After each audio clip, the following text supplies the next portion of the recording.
So in 2016, in the summer term, we decided we would try and bring together people in schools who are responsible for the personal, social and health education curriculum, together with some of the providers that we have in Sandwell that are there and available for schools to tap into to enhance their curriculum.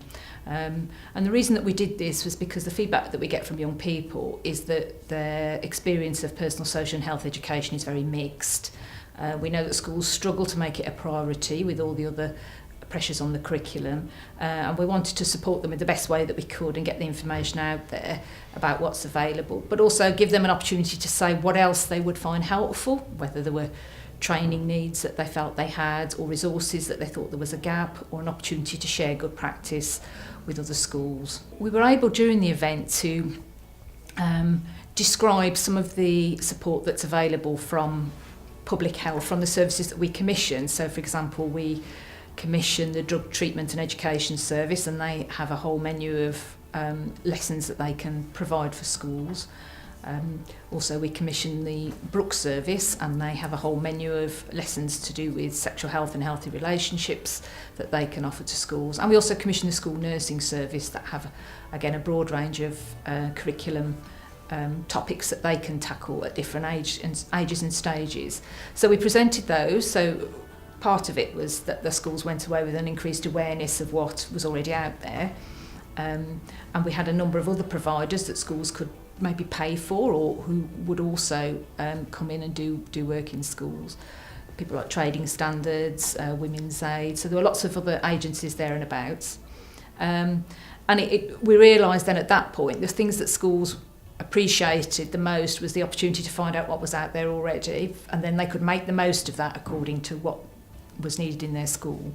And one of the outcomes was that those of us, the providers that were there, decided we would go away and develop a more cohesive offer, so that there was a bit less duplication and where we could plug some of the gaps that the schools identified. We also recognised that for sex and relationship education, which a lot of schools have been doing for a long time, that has got facing new challenges. There's a growing awareness of the challenges of sexual exploitation, and young people need to keep themselves safe because of the risks of social media. So it's looking at new curriculum ideas, ways to approach sensitive subjects as well, and that schools might need some support with that about how they approach it. Through this work, we hope that young people will have much healthier lifestyles that will benefit them both through their school life. It will give them better access to employment in the future if they do well at school and if they're healthy, and that will improve the long-term prosperity of the borough, and that will be healthier life expectancy in the long term for the population of Sandwell. In the last 12 months, DECA have worked in 4 main areas. One of those is specialist treatment, which is the individual work that we do with young people who are either using alcohol, drugs, or both. We have our targeted and our proactive service, which is working with those young people looked after within the youth offending service, maybe known to some of our community schools, formerly known as the PRUs, and working with them a little bit more intensively to help try and build a rapport with them, work with them, address their substance misuse needs, their drug and alcohol needs, but also kind of look at them as an individual to make sure they're getting all that they need to. Also, we do a huge amount of work in Sandwell schools, both primary and secondary. In primary schools, we work with Year 6 pupils, and the idea is that we give them some information so that when they go up to secondary school, or big school as my mum will call it, they've got the skills that they need to kind of feel a little bit more confident and a little bit more relaxed. With secondary schools, we work in Year 7, and we do something called Smoke-Free Lives, which is all around tobacco and tobacco prevention, as we know that sort of 11, 12 is a key age for when people will often start up smoking, and that's something that we know is very, very bad for them, and something we'd like to prevent. We also go into Year 10, and we work again with young people there around alcohol, cannabis, tobacco, and novel psychoactive substances. They're the ones that were often known as legal highs, which have just been reclassified now. And again, the idea is to make young people aware, give them information, give them knowledge, give them confidence. It's all about being honest and explaining to them why the use of drugs might not be the best idea, but it's giving them the skills so that they can make that decision for themselves.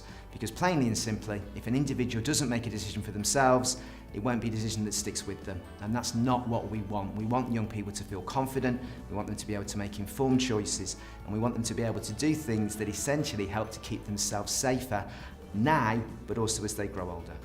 The way that DECA work with young people is that we focus on the young person themselves. Often services that we hear about anyway focus on just the kind of symptoms, they focus on the drug use, they focus on the alcohol use.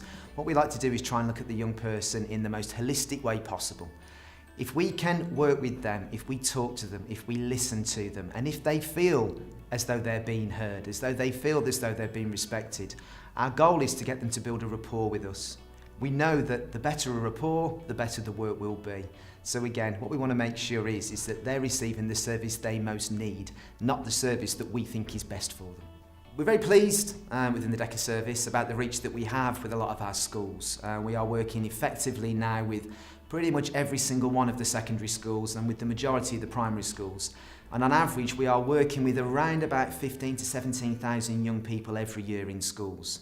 And that's them receiving a face-to-face session from us. However, we also have a range of materials that we've written and put together. We've had them accredited through something called the Feeling Safe Foundation, which works on building resilience.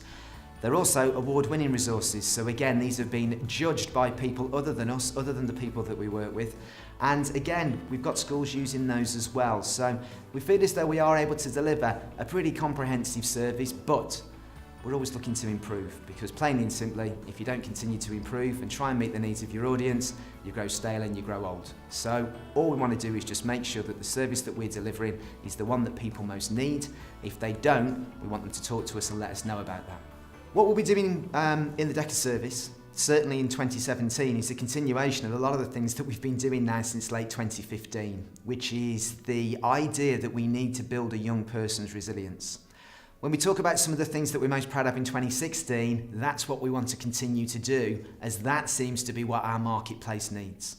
From going out and working with young people, what they're saying that they want is us to talk to them. Not talk at them, but talk to them. They want resources that capture their imagination, that look like the sort of things that they'd be looking at on their smartphones, on YouTube. They actually want this interesting, innovative kind of approach of working with them. And who better to tell us how to work with them than them themselves? So this is something that we've done many, many times in the past, but something now that we want to build on, and in fact now incorporate this into more kind of structured peer mentoring, and actually get our young people in schools working with their teachers to help them deliver to their peers. Because who better to tell young people what young people need to know than young people themselves?